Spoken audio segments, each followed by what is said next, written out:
আদানী আম্বানী অসমত আহি কি কৰিব? তেওঁলোক বোলে গুজৰাটত গৈছে, মুম্বাইত গৈছে, বুজিব পাৰি, উৰিষ্যাত গৈছে, বুজিব পাৰি। অসমত আহি কি পাব? মইতো তেওঁলোকক গামোচা দি মাতি থাকো, তেওঁলোকহে নাহে। অসমত পাব কি? উৰিষ্যাত গ'লে তলত কয়লা পায়, সোণ পায়, কোৱাৰ্টছ পায়, সাগৰ পায়।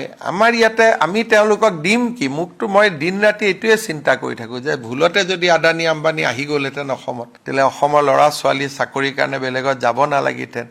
তেওঁলোকে মোক সোধে যে আপ কিয়া দেগা হামে? দিবলগীয়াতো একো নাই, এতিয়া কি দিম কওক? সেইকাৰণে মানুহৰ ধাৰণাটো উল্টা।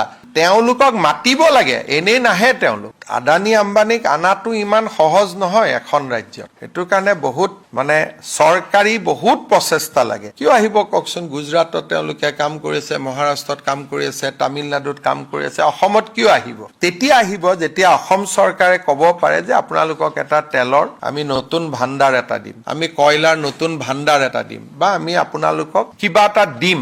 এতিয়াতো আমাক দিবলগীয়া একোৱেই নাই আমাৰ হাতত। সেইকাৰণে এই ধাৰণাটো ক'বাত নহয় ক'বাত বদলিব লাগে। তেওঁলোকে মোক সোধে যে আমিতো যাবই খোজা নাই, আমাৰ নাম কিয় ওলাই থাকে? দুই এটা সৰু সুৰা কামত আহিছে, সেইটো একেবাৰে মোৰ ৰিকুৱেষ্টত পৰি আহিছে, এৰাব নোৱাৰি। এতিয়া ছেটেলাইট চিটিত যদি আদানীয়ে মাটি লয়, সেই মাটি কি কৰিব আদানীয়ে? বিল্ডিং বনাইতো বিক্ৰী কৰিব লাগিব। অসমৰ মানুহে আদানীয়ে বনোৱা বিল্ডিং কিনাৰ শক্তি আমাৰ এতিয়াও আহিছে জানো? আমাৰ ইয়াত স্কুৱেৰ ফিট হৈছে 5 বা 6 হাজাৰ টকা। আদানীয়ে কৰা কনষ্ট্ৰাকশ্যনৰ স্কুৱেৰ ফিট হৈছে 20,000 ৰুপিজ।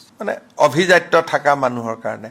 আমিতো মিডল ক্লাছ মানুহ, গতিকে আমাৰ ইয়াতে এই প্ৰত্যেকটোতেকে বিল্ডিং বনাব লাগিব। আমাৰ ইয়াত আৰু ক'ত বিল্ডিং আদানী আম্বানীয়ে বনাব?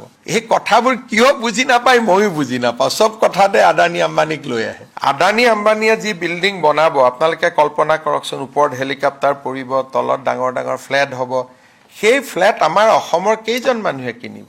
না আপুনি কিনিব পাৰিব, না মই কিনিব পাৰিম। গতিকে ছেটেলাইট চিটি আদানী আম্বানীয়ে আহিবৰ কাৰণে তেতিয়ালৈকে অসমৰ মানুহ বহুত ধনী হ'ব লাগিব। মইতো ভাবোঁ যে তেনেকুৱা পৰিৱেশ হয়তো আৰু 20 বছৰ লাগিব। আৰু কিবা কাৰণত যদি আদানী আম্বানী অসমত ছেটেলাইট চিটি বনোৱা বুলি শুনে, অসমখন বুম হৈ যাব। অসমখন তেতিয়াতো আৰু কথাই নাই, অসমখন বহুত আগুৱাই যাব। মইতো কামনা কৰি থাকোঁ এই নিউজবিলাক যাতে সঁচা হয়।